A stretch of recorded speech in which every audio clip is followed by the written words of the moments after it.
Hello po mga ka-EdTech! Ako po si Sir Dennis Roman at akin pong ituturo kung paano mag-update. So ang updating po ay sinasagawa kung meron po kayo naka-install ng hybrid record system at nais nyo pong palitan ito ng mas bago pong version. Ano po? So yan. So sa tutorial pong ito ay tuturo ko kung paano po yun isagawa. Hindi po natin i-reinstall po ang system. Ibig sabihin, hindi po natin gagalawin itong folder na ito. Ang atin lamang pong papalitan ay ang mismong hybrid record Excel file na ating ginagamit. So, paano nga po ba ilipat ang ating data mula sa luma papunta sa bago? Ang kagandahan po sa prosesong ito ay hindi na po natin mano-mano pang ililipat lahat ng data natin mula sa luma papunta sa bago. Hindi na po natin itatype isa-isa yun. O ulitin po natin, hindi na po.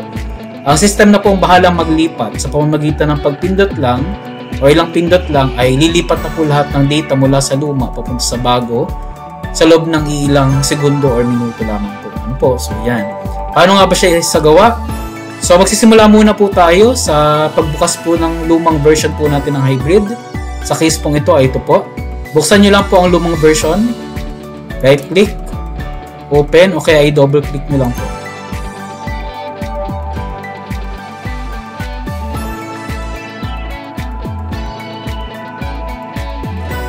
Tayo po ay mag-login, DepEd, ang username, then tayo na all caps din ang password.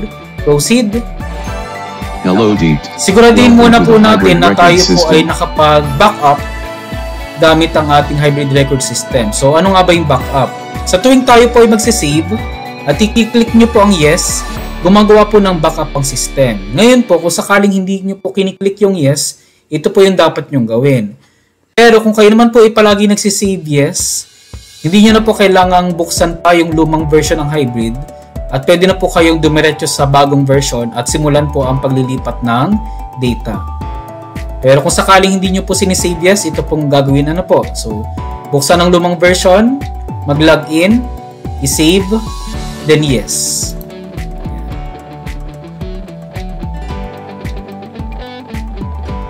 Your work has been saved. Yan. Pag na-save yes na po natin, ang lumang version ay pwede na po natin i-close.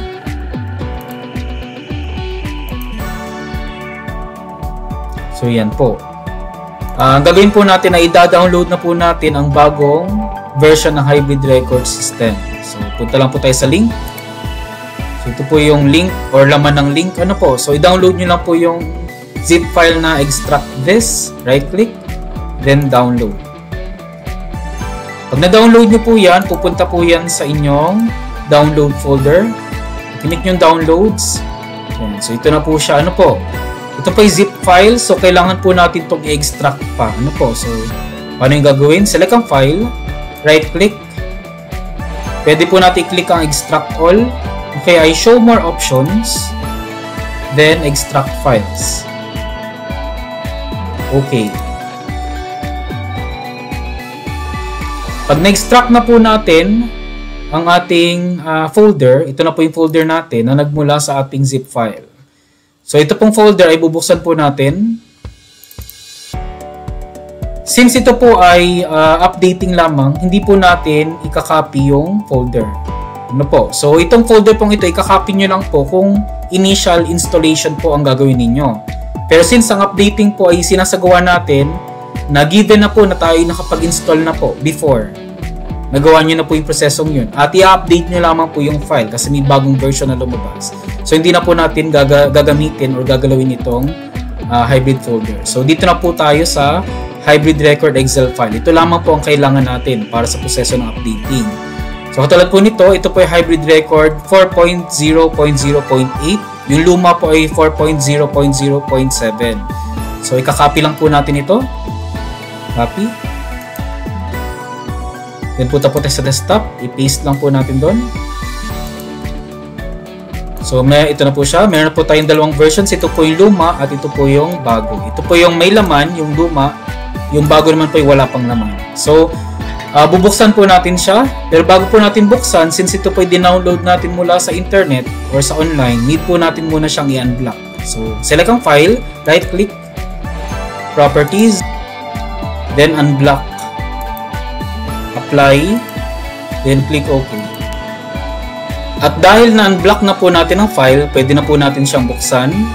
Select, right-click, open, o kaya po i-double-click nyo lang po ang file. Buksan po siya.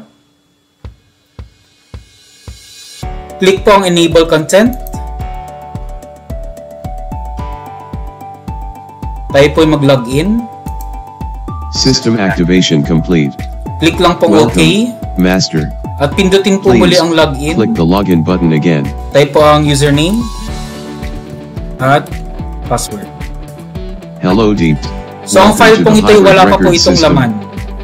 So para po makita ninyo na wala po itong laman, click ko pong menu. Then database. Kita nyo po, blankong-blanko, wala po siyang laman. Ano po? So balik po ako doon. Paano po natin ililipat dito ang data natin mula sa lumang version papunta dito sa bagong ito? So, click lamang po itong retrieve button sa taas. Warning. Click ang yes.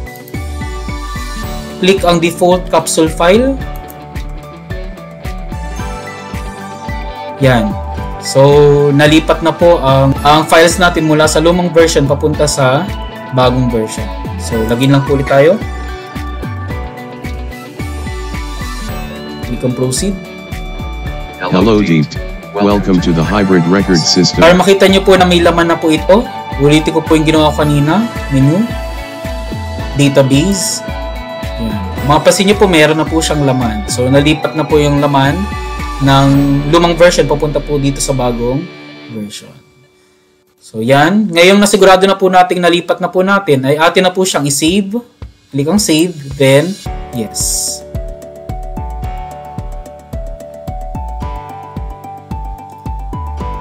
Your work has been saved. So, ganun lang po siya kabilis. Napakabilis lang po. Ano po? So, commonly, ang pag-update po ay naabot lang ng less than 3 minutes or less than 2 minutes. Ano po? So, depende po yan sa bilis ninyo. Pero mabilis lang po ang proseso niya. Napakadali lamang po. Ano po? So, yun. Pwede po kayo mag-update every time na ako po ay maglalabas ng panibagong version. So, inuulit ko po, meron po tayong dalawang uri ng updates. Yung isa po ay required update, kung saan kailangan po talaga. At yung isa po ay optional update, kung saan pwedeng i-download, pwedeng i-update, or kaya ay pwede rin naman pong hindi.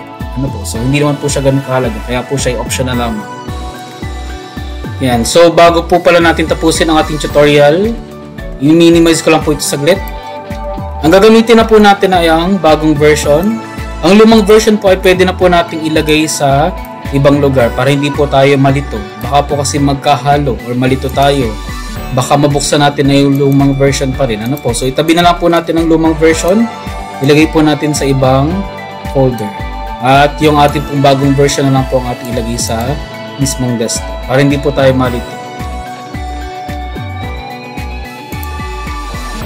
So, yun lamang po. Sana po ay natutunan nyo po ang pag-update. May tanong po kayo, pwede nyo po akong i-PM or i-message. Muli ako po Sir Dennis Roman. At dito po ang Hybrid Record System. Bye and God bless. Please follow my YouTube channel at Technovation, my FB page at Technovation, and my FB group at Technation. Please follow, like, subscribe, and share. Thank you.